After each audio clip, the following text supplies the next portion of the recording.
Knicks Nation. Today is Wednesday, the 12th day of June 2024. I hope you're safe and healthy today. I hope your family is safe and healthy and that the needs of you and your family in terms of food, shelter, clothing, as well as health are being met today. Blessings upon those that work in the healthcare field, along with the first responders who every day are saving lives. Those also that pick up garbage, keep our places clean, and those that make deliveries for our convenience. Double blessings on the men and women out here trying to help, rescue, deliver, and recover teenagers and children that are the victims of child molestation and pedophilia. People that are also victims of prostitution, child pornography, human trafficking, and sex slavery. Double curses on the perpetrators, the profiteers, and the perverts that create demands for these industries. Finally, double blessings on the men and women that are homeless, 600,000 nearly, men, women, children, families, veterans, senior citizens, homeless in the United States of America. Blessings upon them, for theirs is the kingdom. I want to discuss real quick, and I mean real quick, Isaiah Hartenstein and the crap that's being propagated about it just for clicks. Now, I've realized this year more than ever, and I've been following Knicks a long time. I realized this year that this crap will never go away. There's always going to be drama because people love it. It sells, it gets clicks, and it's always going to be. So I can't fight it, can't stop it. It's going to be what it is. But I just want to bring up a couple of things with respect to Isaiah Hartenstein. Number one, first thing, let me talk about Mike D'Antoni. Say, why am I talking about Mike D'Antoni? Mike D'Antoni was coach of the New York Knicks. Offensive genius. Knows what he's doing with an offense. Can't coach defense, but knows what he's doing with an offense. And Mike D'Antoni, offense needs a point guard. Mike D'Antoni really never got the point guard he needed while he coached the Knicks, but he took a couple of guys that were good or below good as far as average in the NBA and made them look like stars in his offense. Chris Duhon was one.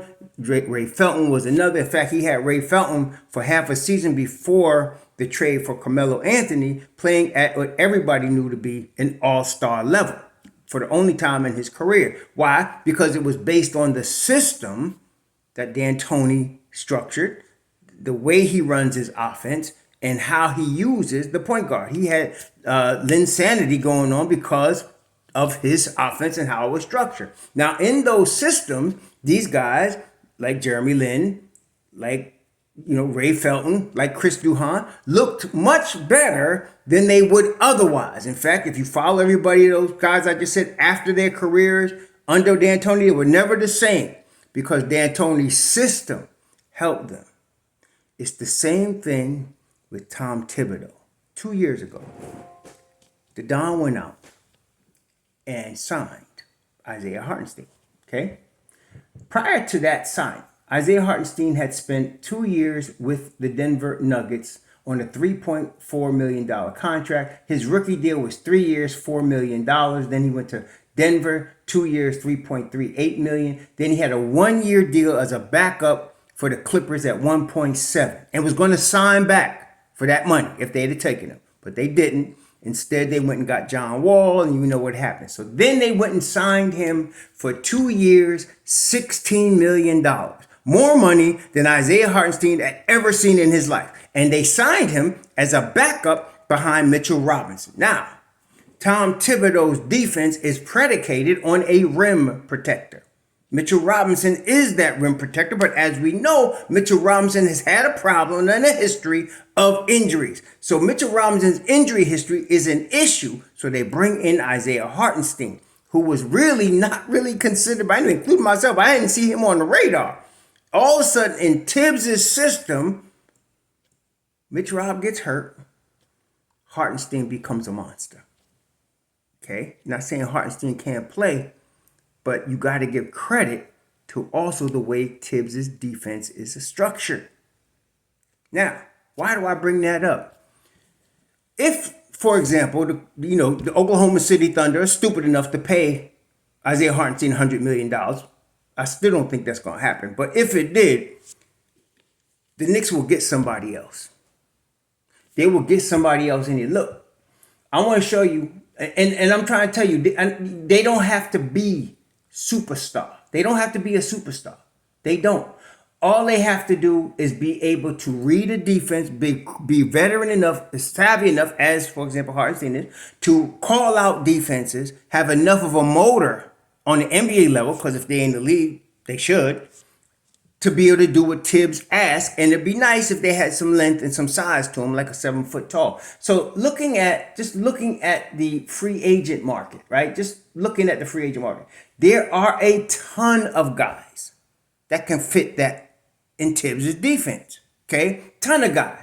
Rashawn Holmes, James Wiseman, Nick Claxton. You had Mo Wagner, Jonas Valanciunas, Daniel Tice, Mason Plumlee. You got, and a lot of y'all all drooling over the nutsack of Andre Drummond. You got a whole bunch of dudes out here that if you plug them in Tibbs' system, they're going to look great.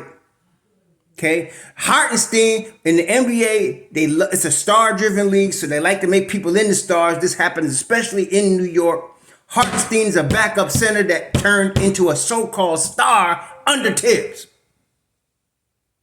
So you know what? There's a lot of dudes out here. Thomas Bryant.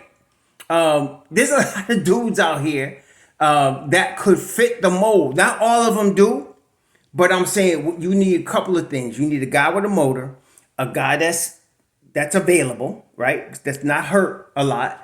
And you need a guy that can defend the rim. Okay, so generally you're looking at somebody around 7 feet if you could get him, or somebody that can defend the rim. Bismack Biyombo. I mean, he's the lowest class, but I'm saying you got him. Let's see. If I had Thomas Bryant is a guy I would look at. Alex Len is a guy. Cody Zeller's a guy. Not JaVale McGee, he's 36. But and maybe Andre Drummond, but I don't think so. Drummond is not a rim protector, but he's a rebound, but not a rim protector. You need a rim protector. Rashawn Holmes, a roughneck. You know, you got all of these dudes. I could say right now, there's at least 4 guys that are available that you could get and plug in there. That's going to be available. That's going to play rough. That's going to be roughnecks. We're going to be able to anchor the defense for Tibbs. Okay? And they're going to look like stars in his system.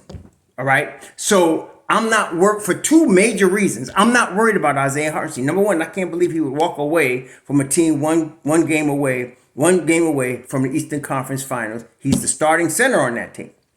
To go to Oklahoma City where, okay, maybe he starts at the 5 and then maybe you put Chet Holmgren at 4. There's no guarantee that would work. Chet Holmgren is not a 4. He's a 5.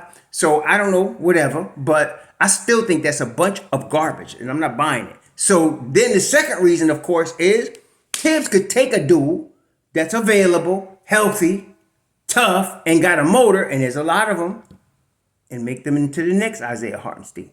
I'm not worried about that.